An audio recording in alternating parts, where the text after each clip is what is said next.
আসসালামু আলাইকুম। ২০২৬ সালের এসএসসি পরীক্ষার্থীরা, তোমাদের জন্য ইংরেজির দ্বিতীয় পত্রের একটি অত্যন্ত গুরুত্বপূর্ণ অংশ হলো প্যারাগ্রাফ রাইটিং। তোমরা অনেকেই কনফিউজড থাকো যে কোন প্যারাগ্রাফগুলো পরীক্ষার জন্য সবচেয়ে বেশি কমন। আজকের ভিডিওতে আমি বিগত বছরের বোর্ড প্রশ্নগুলো অ্যানালাইসিস করে তোমাদের জন্য সেরা 10টি প্যারাগ্রাফের একটি শর্ট সাজেশন তৈরি করেছি। চলো শুরু করা যাক। আমাদের সাজেশনের প্রথম ভাগে আছে 6টি প্যারাগ্রাফ। প্রথমে আছে আ স্কুল ম্যাগাজিন। এরপরে আছে আবার ন্যাশনাল ফ্ল্যাগ। এটি সব সময়ের জন্যই সুপার ইম্পর্টেন্ট।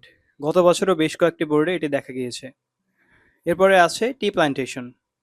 এরপরে আছে ওয়াটার পলিউশন। দিন দিন কমনের তালিকায় এটি উপরে উঠে আসছে। এরপরে ৫ ও ৬ নম্বরে আছে আ টি স্টল, আ বুক ফেয়ার।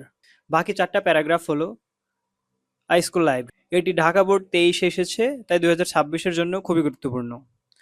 এরপরে গ্লোবাল ওয়ার্মিং, বর্তমান বিশ্বের প্রেক্ষাপটে এটি আসার সম্ভাবনা খুবই বেশি। এরপরে ৯ ও ১০ নম্বরের পর্যায়ক্রমে আছে ডিফরেস্ট্রেশন ও মিজলস আউটব্রেক। সর্বশেষ একটি আপডেট টপিক হিসেবে রাখা হয়েছে মিজলস আউটব্রেক বা হামের প্রাদুর্ভাব। মাঝে মাঝে সমসাময়িক বিষয় থেকে প্রশ্ন আসে, তাই এটি একটু দেখে রাখা ভালো।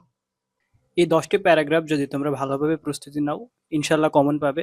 আর শুধু প্যারাগ্রাফ নয়, প্রথম থেকে দ্বাদশ শ্রেণীর একাডেমিক ও অ্যাডমিশন পরীক্ষার সব বিষয়ের লেকচার শিট ও সাজেশন পেতে আমাদের এই পেজটি ফলো দিয়ে রাখো।